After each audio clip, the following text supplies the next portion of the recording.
जय हिंद मेरे प्यारे साथियों। मैं प्रवीण शर्मा आप सभी का वेलकम करता हूं। आज मेरे प्यारे बच्चों मैं आपके लिए बहुत इंपॉर्टेंट सूचना लेकर आया हूं और आज की सूचना में मैं आपको देने वाला हूं कि जो पोस्ट ऑफिस की वैकेंसी आई है आजकल बहुत ज्यादा चर्चित में है, बहुत ज्यादा वैकेंसी आई है। तो इस वैकेंसी के बारे में बच्चों को थोड़ी सी जानकारी देने आया हूं कि भाई कौन बच्चा फॉर्म भरे, 10th में कितना परसेंट नंबर आपका आएगा तब आप इस परीक्षा में सेलेक्ट होंगे, कितने परसेंट वाले इस नंबर को फॉर्म डालेंगे, एज लिमिट क्या होनी चाहिए, कंप्यूटर का सर्टिफिकेट चाहिए कि नहीं चाहिए आपको, रिजल्ट कब तक आएगा, किस राज्य से आप फॉर्म भरेंगे। आज की वीडियो में मैं आपको ये जानकारी देने वाला हूं, बहुत इंपॉर्टेंट जानकारी मेरे प्यारे बच्चे। सबसे पहले क्या करेंगे, जो भी चैनल पर नए हैं चैनल को एक बार सब्सक्राइब करिए और वीडियो को लाइक करना आप बिल्कुल ना भूलिएगा। तो चलिए स्टार्ट करते हैं बहुत महत्वपूर्ण जानकारी को। जैसा कि आपको पता है कि सर इंडियन पोस्ट ऑफिस की वैकेंसी जो आई है, इंडियन पोस्ट ऑफिस की जो वैकेंसी आई है इसमें पद कितने आए हैं, तो सबसे पहले पता 40,889 पद आए बेटा। 40,889, लगभग 41,000 पद आए। कितने? 41,000, बहुत ज्यादा वैकेंसी आई है। ठीक है, तो आप इस फॉर्म को जरूर डालें क्योंकि वैकेंसी बहुत ज्यादा है। डाक विभाग पद आए हैं 40,889। ठीक है, अब आप देखेंगे सर इस फॉर्म को अप्लाई करने की डेट क्या है, तो इस फॉर्म को अप्लाई करने की जो डेट थी वो 21 जनवरी से स्टार्ट हो चुकी है और 16 फरवरी इसकी लास्ट डेट है फॉर्म डालने की। तो जिन बच्चों ने अभी तक फॉर्म नहीं डाला है वो बच्चे इस फॉर्म को सबसे पहले डालते हैं ना। 16 फरवरी का इंतजार ना करें, पहले ही फॉर्म को भरते हैं। फीस की अगर बात करें सर, फीस कितनी है फॉर्म भरने की, तो जो बच्चा जनरल कैटेगरी में आता है और जो बच्चा ओबीसी कैटेगरी में आता है उसके लिए 100 रुपए का चार्ज है और जो बच्चा SC ST कैटेगरी में आता है उसके लिए फॉर्म क्या है, एकदम निःशुल्क है। कैसा है? निःशुल्क है। ठीक है, अगर बात करें करेक्शन डेट, करेक्शन डेट क्या है, तो किसी कारण से अगर किसी बच्चे का फॉर्म भरने में अगर कोई गलती हो जाती है तो वो बच्चा इस फॉर्म का करेक्शन 17 से 19 फरवरी तक कर सकता है। करेक्शन करने की लास्ट डेट 19 फरवरी है। 19 फरवरी से पहले ही अगर आपसे कोई गलती होती है तो आप अपना करेक्शन कर ले, क्योंकि उसके बाद ये करेक्शन नहीं होने वाला है। क्लियर है?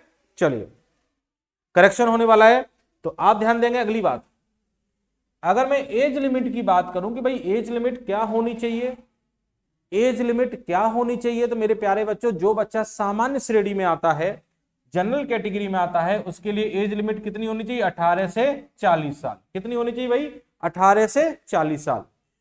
मिनिमम एज 18 साल और मैक्सिमम एज 40 साल। और जो बच्चे ओबीसी कैटेगरी में आते हैं उन्हें 3 साल का एज रिलैक्सेशन मिलेगा और जो बच्चा SC ST कैटेगरी में आता है उसे 5 साल का एज रिलैक्सेशन मिलेगा। मतलब ओबीसी वालों के लिए एज 43 वर्ष है और SC ST वालों के लिए एज 45 वर्ष है। क्लियर मेरे प्यारे बच्चे? चलिए, अगर बात करें मेरे प्यारे बच्चे एलिजिबिलिटी की कि भाई योग्यता क्या होनी चाहिए, इस फॉर्म को भरने के लिए क्या योग्यता चाहिए, एलिजिबिलिटी क्या चाहिए, तो ध्यान दीजिएगा। अगर आप 10th पास हैं तो आप इस फॉर्म को भर सकते हैं। 10th पास वाले बच्चे इस फॉर्म को भर सकते हैं। 10th में मैथ्स और इंग्लिश अगर आपके पास है तो आप इस फॉर्म को डाल सकते हैं। ठीक है, और इसके अलावा और क्या चाहिए सर? देखिए, जिस राज्य से आप फॉर्म डालेंगे वहां की आपको लोकल लैंग्वेज आनी चाहिए। जिस भी राज्य से फॉर्म डालेंगे वहां की लोकल लैंग्वेज आनी चाहिए। कंप्यूटर, कंप्यूटर की भी आपको क्या होनी चाहिए? कंप्यूटर के भी आपको बेसिक नॉलेज होनी चाहिए।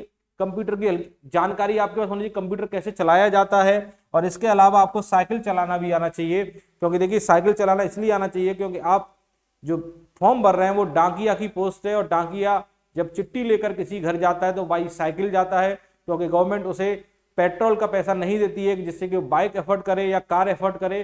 तो अगर आप साइकिल से जाएंगे तो आप अपना पैसा बचा लेंगे। तो इस पर साइकिल चलाना आप पे आना चाहिए। तो एक्स्ट्रा टीए नहीं मिलता है, ध्यान दीजिए, एक्स्ट्रा टीए नहीं मिलता है तो साइकिल। ठीक है, चलिए, अगर मैं सिलेक्शन प्रोसेस की बात करूं कि सिलेक्शन प्रोसेस कैसे होगा, तो अगर सिलेक्शन की बात करें तो सिलेक्शन होगा 10th की मार्कशीट पर कि 10th में कितना नंबर आपने पाया है। 10th में जितना आपके मार्क्स अच्छे होंगे उसी पर बेस पर सिलेक्शन होगा, क्योंकि यहाँ कोई रिटन एग्जाम नहीं होने वाला है, कोई फिजिकल नहीं होने वाला है, कुछ नहीं होने वाला है। सिर्फ 10th के परसेंटेज पर यहाँ पर सिलेक्शन होगा। जो बच्चा 10th में ज्यादा परसेंट पाया होगा ना वो सिलेक्शन ले जाएगा, जिस बच्चे के कम नंबर आए होंगे वो सिलेक्शन नहीं पा पाएगा। तो कहते हैं ना 10th में अगर अच्छी पढ़ाई कर लेते तो कम से कम ये वाली नौकरी तो आज आपको मिल ही जाती है ना, क्योंकि इसमें परीक्षा नहीं देनी है। आइए मेरे प्यारे बच्चे, अगर बेटा मैं सैलरी की बात करूं कि सैलरी क्या होनी चाहिए, तो देखिए यहाँ पे 3 पद है, एक बीपीएम का पद है, एक एपीएम का पद है, एक जीडीएस का पद है। बीपीएम का मतलब होता है ब्रांच पोस्ट मास्टर और एपीएम का मतलब होता है असिस्टेंट पोस्ट मास्टर, और ये जो जीडीएस है ना, ये आपका क्या होना है, डाकिया।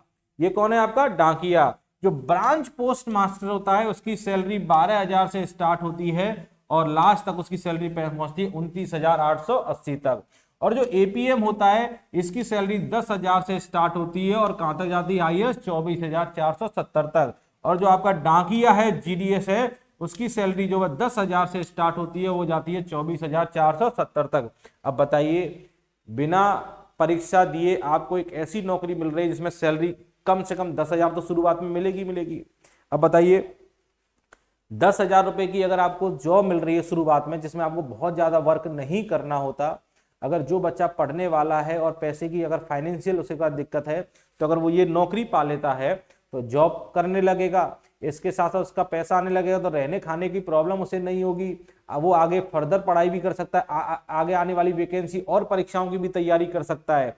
तो ये वैकेंसी, ये जो पोस्ट है ना, खराब नहीं है, क्योंकि मेरिट बेस्ड होती है। अगर 10,000 रुपए की कोई प्राइवेट जॉब करोगे ना, तो सुबह से लेकर शाम तक काम करवाएगा, तब जाके 10,000 रुपए देगा। और ये जॉब ऐसी है कि 3-4 घंटे अगर काम कर लोगे, 3-4 घंटे अगर काम कर लोगे, तो आपको ये 10,000 रुपए फ्री के मिलेंगे और इन पैसों का यूज करेगा आप आगे आने वाली पढ़ाई में भी यूज कर सकते हैं ना। तो पैसे की दिक्कत, किल्लत खत्म हो जाएगी, क्योंकि पैसे की किल्लत बहुत बड़ी किल्लत होती है ना।